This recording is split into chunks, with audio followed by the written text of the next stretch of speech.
സർക്കാരിന്റെ ഒരു അടിപൊളി ഒരു നിയമം വന്നേക്കുവാണ് കേട്ടോ. കർശന മുന്നറിയിപ്പാണ്. വാടക വീട്ടിൽ നടക്കുന്നത് ഉടമ അറിയണം. പിന്നെ ഉടമ അറിയാതിരിക്കാൻ പറ്റുമോ? ഉടമ അറിഞ്ഞേ പറ്റത്തുള്ളൂ. വാടക കെട്ടിടത്തിൽ നിന്ന് ലഹരി പിടികൂടിയാൽ ഉടമകളും പ്രതികളാകും.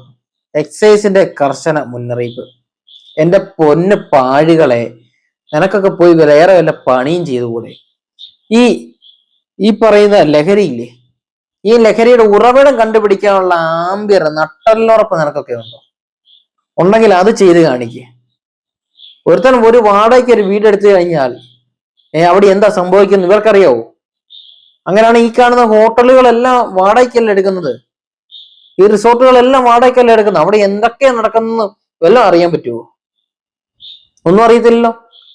അവിടെയെല്ലാം അപ്പം അവിടെ കയറി ഈ ലഹരി ഉപയോഗിക്കുന്നവര്, മദ്യപിക്കുന്നവര്, മയക്കുമരുന്ന് ഉപയോഗിക്കുന്നവര്, ഡ്രഗ്സ് ഉപയോഗിക്കുന്നവര്, അപ്പം ഇവരെയൊക്കെ പിടിക്കുന്ന കൂട്ടത്തിൽ അതിന്റെ ഉടമസ്ഥരെ അറസ്റ്റ് ചെയ്യുവോ? നിങ്ങൾ അറസ്റ്റ് ചെയ്യും. ഏതെങ്കിലും പാവപ്പെട്ടവനെ, സാധാരണക്കാരൻ ഒരുത്തൻ അവന്റെ വീട് വാടകയ്ക്ക് കൊടുത്തിട്ടുണ്ടെങ്കിൽ അവനെ നിങ്ങൾ അറസ്റ്റ് ചെയ്യും. ഏതെങ്കിലും ലക്ഷറി ഹോട്ടലുകളെ നിങ്ങൾ, ആ ഹോട്ടലിന്റെ ഉടമയെ നിങ്ങൾ അറസ്റ്റ് ചെയ്യുമോ? കിണ്ടി ചെയ്യും, കിണ്ടി. നിന്റെയൊക്കെ മുട്ട് കൂട്ടിയിടിക്കാന് നീയൊക്കെ ഇട്ട നിക്കറി പെടുക്കും. ഇതൊക്കെ ഉണ്ടാക്കി വിടുന്ന ആ കേന്ദ്രമില്ല, അവിടെ പോയിട്ട് പിടിക്കേ.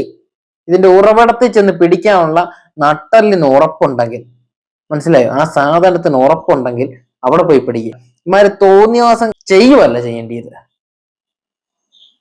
ഒരു തൊലിഞ്ഞ ഒരു ഭരണവും ഒരു തൊലിഞ്ഞ കുറെ വകുപ്പുകളും, എക്സൈസ് പോലെ എക്സൈസ്, കുറെ പോലീസുകാരും ഉണ്ട്, അഭിമാനമുള്ളവന്മാരും ഉണ്ട് അതിൻ്റെ അകത്ത് കേട്ടോ, ഇല്ലെന്നല്ല പറയുന്നത്. പക്ഷെങ്കിൽ കുറെ ചുക്കിനും ചുണ്ണാമ്പിനും പോലും കൊള്ളുവരാത്ത കുറെ എണ്ണങ്ങളും കൂടെ ഉണ്ട് അതിൻ്റെ അകത്ത്.